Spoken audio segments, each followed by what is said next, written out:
You can drop off the gift and go, my daughter-in-law whispered, blocking the doorway. I blinked. It's his birthday. I'm his grandma. She smiled tightly. Not today. Then my phone rang. My name is Vanessa Cole, and I'm 37 years old. I work as a cafeteria manager at a middle school 2 towns over. Every morning I'm up before the sun, prepping trays, counting inventory, making sure 300 kids get a warm lunch. It's not glamorous work, but it's honest. After my divorce 6 years ago, I learned to stretch every dollar and find dignity in the quiet grind. I raised my son Derek mostly on my own, working doubles when I had to, clipping coupons like my life depended on it. When he married his wife Sheila, I smiled and welcomed her warmly. She smiled back. But behind closed doors, there was always a distance I couldn't name. Polite texts that said nothing. Invitations that arrived late or not at all. My grandson Liam, though he was my whole world. I read him bedtime stories every chance I got. I helped him sound out words for his homework. I packed his favorite snacks, those little cheese crackers with the peanut butter filling, tucked into his backpack with a note that said, "Grandma loves you." I wasn't the kind of grandmother who took him on cruises or bought him expensive gadgets. I showed love through showing up, through being steady, through remembering. I wasn't rich or glamorous, but I had something they didn't expect. For a long time, I felt myself being slowly pushed to the edges of family moments. Not with one dramatic argument, but with 100 small cuts. A photo I wasn't in. A holiday dinner I heard about after the fact. I swallowed all of it because I didn't want to make things harder for Liam. I told myself kindness would outlast cruelty. I told myself patience was its own kind of strength. And I believed that, even when it cost me sleep and tears.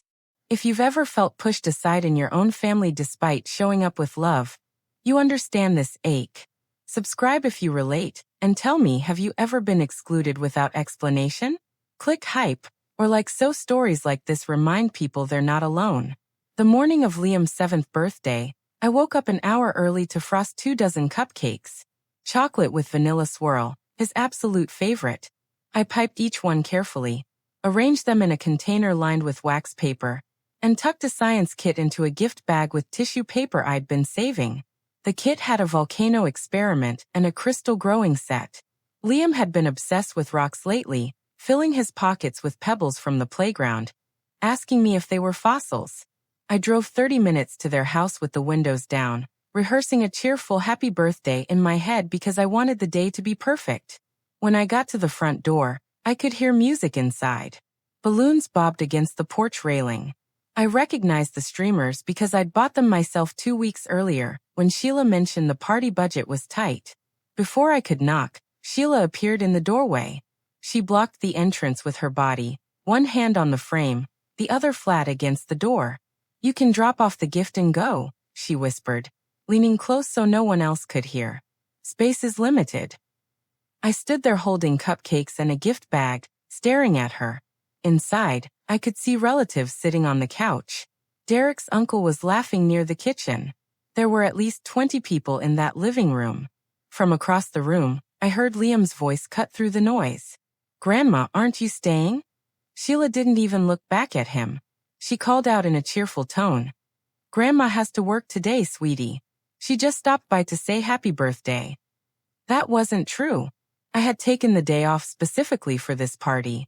I watched confusion wash over Liam's face from where he stood by the dining table. Guests glanced at me, then away. Nobody said a word.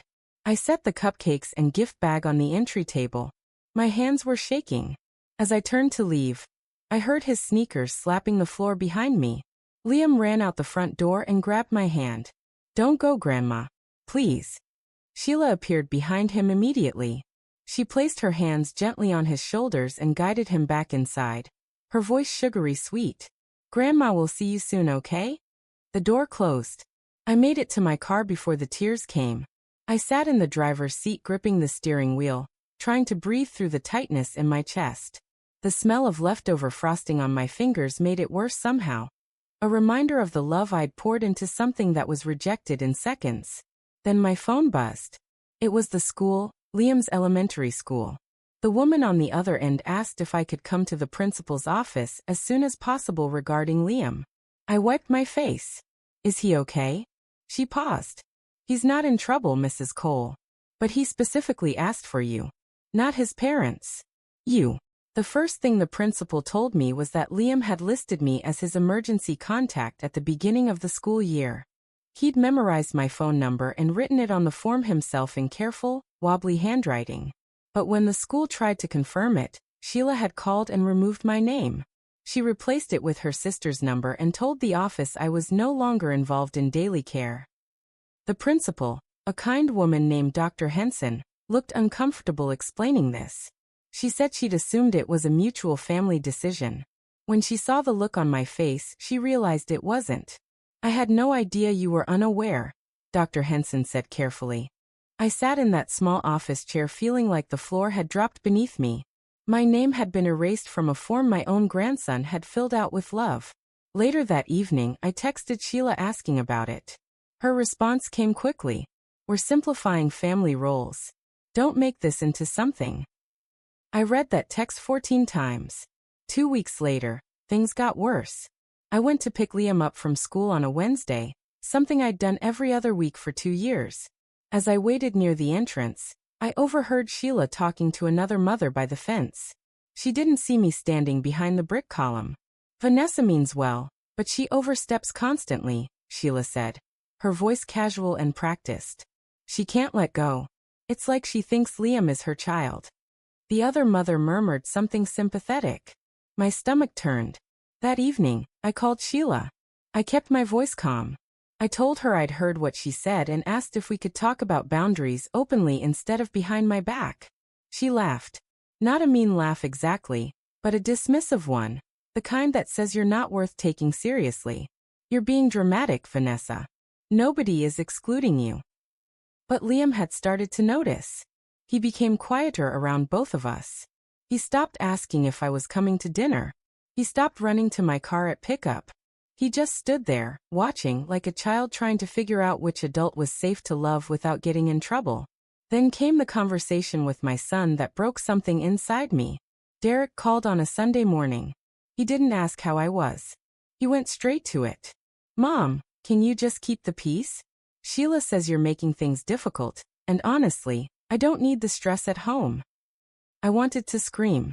Instead, I said, Derek, I'm being removed from your son's life and you're asking me to be quiet about it? He sighed. You're exaggerating.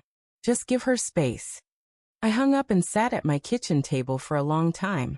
The sound of the faucet dripping was the only noise in the house. That night, I started journaling. Not out of anger but out of clarity. I wrote down every date, every conversation, every contradictory message. I wrote about the pattern I was finally allowing myself to see. Control. Isolation. Reframing. All disguised as reasonable boundaries. And then, folded into Liam's backpack the following Friday, I found a drawing. It was a picture of a house with a big tree and a smiling stick figure labeled Grandma. Along the bottom, in his careful handwriting, were the words, Grandma's house is safe.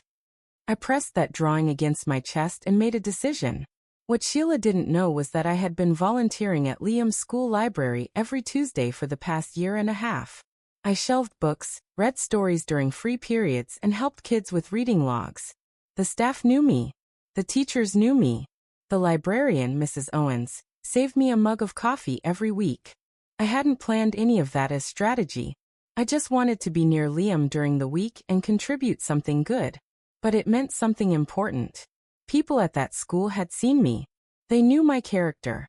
They knew how I interacted with children. And quietly, carefully, I had been keeping notes. Every removed contact form, every contradictory email, every text that told me to stay away while Sheila told Liam I was too busy. I saved voicemail messages. I screenshotted conversations. What they didn't know was I had been documenting everything, not out of revenge, but out of protection. I wasn't building a legal case. I was building a record of the truth because I was terrified that one day someone would look at Liam's struggles and blame the wrong person. I could already see the changes in him. His teacher mentioned he was withdrawing during group activities. He'd started chewing his shirt collar. A nervous habit he'd never had before. 3 weeks before the birthday party, I had quietly requested a meeting with the school counselor. I shared my concerns about Liam feeling caught between adults. The counselor listened and made notes. She didn't take sides, but she didn't dismiss me either. I had a plan they never saw coming, one built on patience, not anger. The school had agreed to schedule a collaborative meeting. All parties would be invited, and I would walk in prepared, not to attack, but to lay the truth on the table where no one could sweep it away. The date was set for the Monday after the birthday party. I didn't do it alone. My cousin Rachel had been through something painfully similar 5 years earlier. Her ex-husband's new wife had slowly cut her off from her own stepchildren, using the same playbook of polite exclusion and rewritten narratives. Rachel lost 2 years of contact before she fought her way back through family court. When I called her the night after the birthday party, my voice cracking, she didn't say, "I'm sorry." She said, "Tell me everything." Rachel came over that same weekend. She sat at my kitchen table and helped me organize every piece of evidence chronologically. Texts in one folder, emails in another, screenshots printed and dated, Liam's drawings photocopied and annotated. She helped me rehearse what I wanted to say in the meeting. Not a speech, not an attack, just a clear, calm presentation of facts. "You're not going there to win," Rachel said, pouring me more coffee. "You're going there to tell the truth. The truth will do the rest." Meanwhile, Sheila posted the birthday party photos online. Every caption dripped with warmth. "Perfect family day. So grateful for our village." I was not in a single photo. Even though my cupcakes sat on the table in every shot and my streamers hung from every wall. Derek didn't call. He assumed, like he always assumed, that the tension would fade on its own if he just ignored it long enough. The school confirmed the meeting for Monday at 10. The principal, the counselor, Liam's parents, and me. 4 adults and 1 child's heart in the balance. I ironed my blouse. I organized the folder. I practiced keeping my voice steady in the bathroom mirror.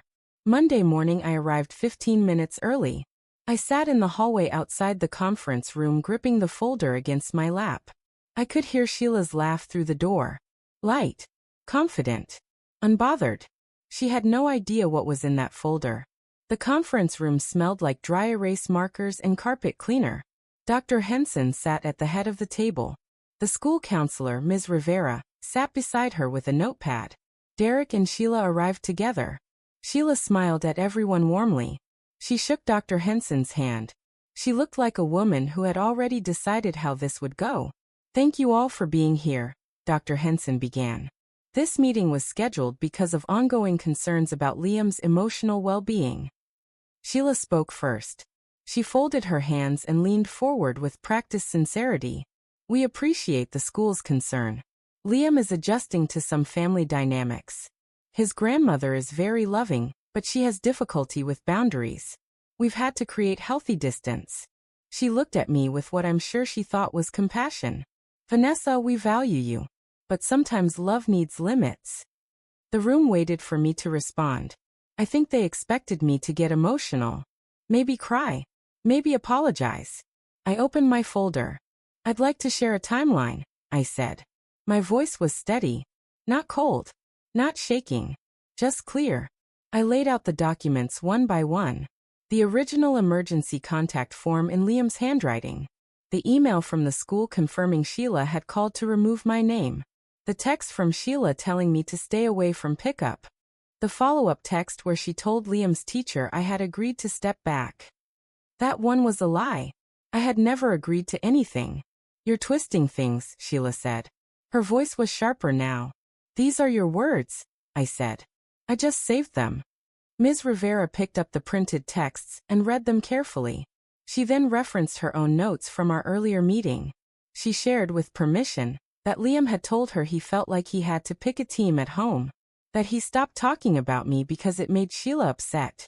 That he once said, "Grandma's not allowed anymore and I don't know why." Derek's face changed. I watched the color drain from his cheeks as he looked between the papers and his wife. He hadn't known about the removed contact form. He hadn't known about the lies told to teachers. He hadn't known his son was carrying this weight in silence. Dr. Henson spoke firmly. Our concern is the impact on Liam's sense of security and trust. Children need consistent, caring adults in their lives. When those relationships are disrupted without transparency, it causes harm. Sheila opened her mouth, then closed it. She looked at the table. Ms. Rivera read one final statement from Liam, recorded during their session. Grandma listens when grown-ups argue. She doesn't yell. She just sits with me. The room was silent. I didn't gloat. I didn't cry. I said, I'm not here to take control of anything. I'm here because my grandson needs to know the people who love him aren't going anywhere. Dr. Henson nodded. She proposed a collaborative plan. My emergency contact status would be restored. Regular visitation would be respected. And the family would begin counseling sessions together to rebuild communication. Derek said, I'm sorry, Mom. So quietly I almost missed it. Sheila said nothing. But for the first time, she didn't argue. I walked out of that school into bright morning sunlight. My legs felt unsteady, like I'd just finished running a race I didn't know I'd been training for. I sat on a bench near the parking lot and let the breeze cool my face. I wasn't triumphant. I was tired. But the kind of tired that comes after finally setting something heavy down. Derek started calling more after that. Not long calls at first. Just checking in. Asking about my week. Bringing Liam over on Saturdays without being asked. Small gestures that carried the weight of an apology he was still learning to say fully. Sheila kept her distance, but the dismissal stopped. She no longer spoke about me to other parents. She no longer blocked doorways. Whether it was genuine change or simply awareness that others were watching, I didn't care. The result was the same. Liam got his grandmother back. I focused on him. Not on proving a point. Not on needing anyone's approval. I showed up to his science fair. I read with him on Tuesday afternoons in the library. I packed his cheese crackers and wrote my little notes. Rachel and I met for coffee the following weekend. She raised her mug and said, Quiet women with filing systems are the most dangerous people alive. I laughed for the first time in weeks. Exclusion hurts most when it comes from family, because family is supposed to be the place where you belong without earning it. But I also learned that silence can hurt more than rejection. Staying quiet to keep peace was slowly erasing me from the life of a child who needed me. That day, I didn't force my way into a party. I secured my place in a child's heart. Have you ever been quietly pushed out of a child's life you deeply loved? That kind of exclusion leaves invisible scars. Share your story in the comments so others know they're not alone. Subscribe if you believe honest conversations can heal families. Click hype to help this story reach others who need it. Your story has power. If you felt a connection to mine, please subscribe and share your journey in the comments. Every hype you give this video helps empower someone else. Thank you for being here and for listening.